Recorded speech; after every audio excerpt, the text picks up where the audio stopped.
দর্শক, এই মুহূর্তে আনন্দজগের সঙ্গে যুক্ত হচ্ছেন রকস্টার সিনেমার প্রীতি গানের গায়ক পান্থ কানাই। পান্থ কানাই, আপনাকে স্বাগত জানাচ্ছি একাত্তরের স্টুডিওতে। নিশ্চয়ই ভালো আছেন, শুনতে পাচ্ছেন আমাদের? হ্যাঁ, শুনতে পাচ্ছি। আপনারা কি আমাকে শুনতে পাচ্ছেন? হ্যাঁ, একদম শুনতে পাচ্ছি, ভীষণ ভালোভাবেই শুনতে পাচ্ছি। আপনাকে অনেক অনেক শুভেচ্ছা আবারও জানাচ্ছি, কারণ গানটা এত সুন্দর, একটা মনে হয় পুরো স্টুডিওতে একটা মাদকতা তৈরি করেছে। আমরা একটু আগে প্রতিবেদনটা দেখছিলাম এবং গানটা শুনছিলাম, ভীষণ অন্যরকম একটা চিত্রায়ন হয়েছে গানটিতে। আসলে একটু গানটিতে কেমন সাড়া পাচ্ছেন সেটাই শুরুতে জানতে চাই।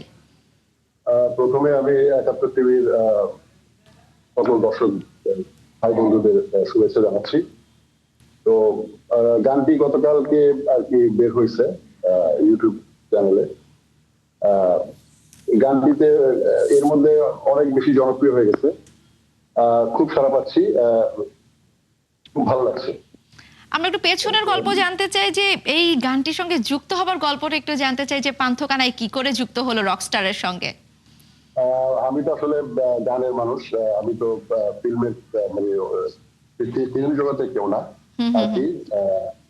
তো আমাকে প্রথমে আজমান রুশো আর কি ফোন দিছিল, ফোন দিয়ে একদিন ওর স্টুডিওতে ডাকে, অফিসে ডাকে। তো আমি গেলাম, গিয়ে দেখা করলাম।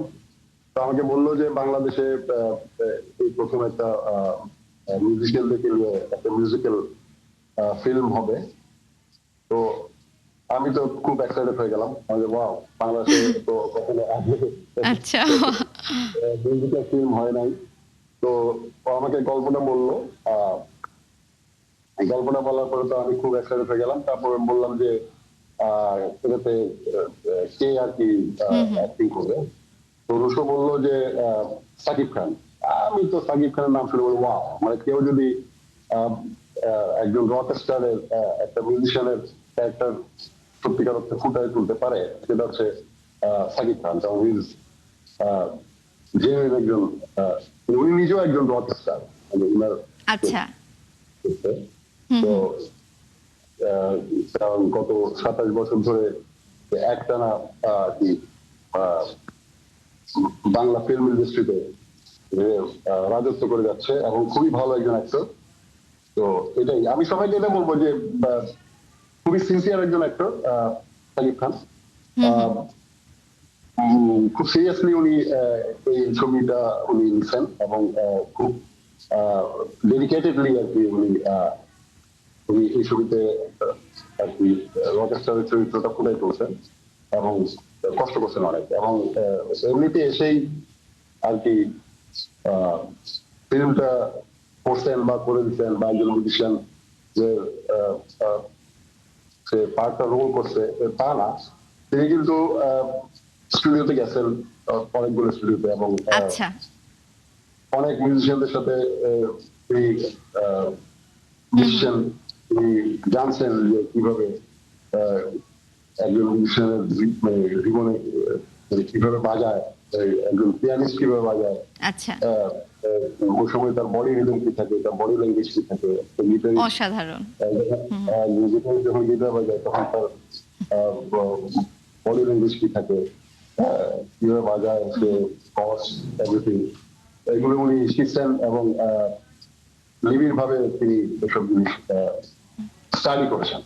স্টাডি করে তারপরে পান্থ কানাই, একটু আপনাকে একটু গল্পটা শুনছিলাম, ভীষণ ভালো লাগছিল। একটু আপনাকে বলতে চাই যে এই যে একসঙ্গে আপনাকে স্ক্রিন শেয়ার করেছেন আপনি শাকিব খান, এবং আপনি পাশাপাশি খানিকটা অভিনয় আপনি করেছেন, ভীষণভাবে জমিয়েছেন গানটা। আসলে আপনার এই অ্যাক্টিং অভিজ্ঞতার কথা একটু জানতে চাই। এবং শাকিব খানের সঙ্গে কি প্রত্যক্ষভাবে আপনাদের কোনো সিন ছিল, নাকি এগুলো আলাদা আলাদা করে আপনারা করেছেন, সেই বিষয়টা একটু জানতে চাই।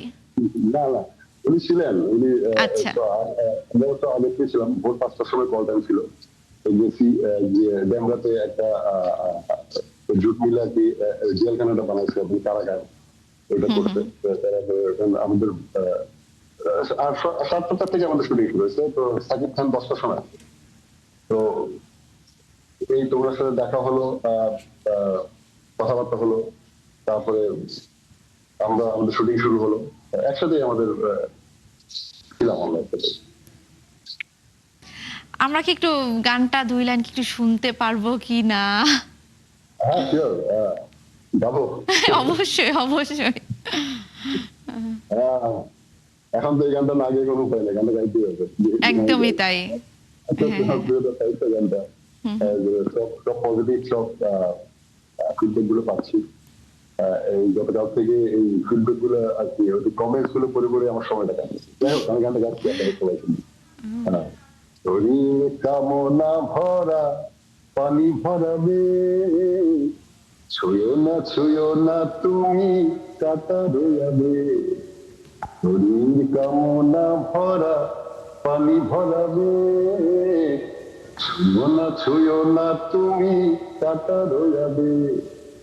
একে একে সলবে বধুয়ার কাছে, আমাকে গলাও তুমি আগুনের আছে। একে একে সলবে বধুয়ার কাছে, আমাকে গলাও তুমি আগুনের আছে।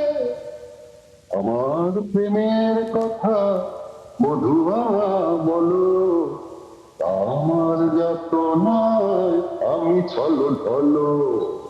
আমার প্রেমের কথা বধুয়া বলো, আমার যত নয় আমি ঢলো ঢলো। পিরিতি জানে না চলা কোন সঙ্গরা, এ প্রাণ ডালি যেন ফেটে দুই ভাগ। পিরিতি জানে না চলা কোন সঙ্গরা, এ প্রাণ ডালি যেন ফেটে দুই ভাগ। অসংখ্য ধন্যবাদ পান্থকানে, অসংখ্য ধন্যবাদ। নিশ্চয়ই আপনার সঙ্গে আমরা রকস্টার নিয়ে আবারও কথা বলবো। আপনি অসাধারণ একটি গান করেছেন। আপনার জন্য অনেক অনেক শুভকামনা রইল। নিশ্চয়ই ভবিষ্যতে আপনার কাজের জন্য অনেক অনেক শুভকামনা। ধন্যবাদ আপনাকে।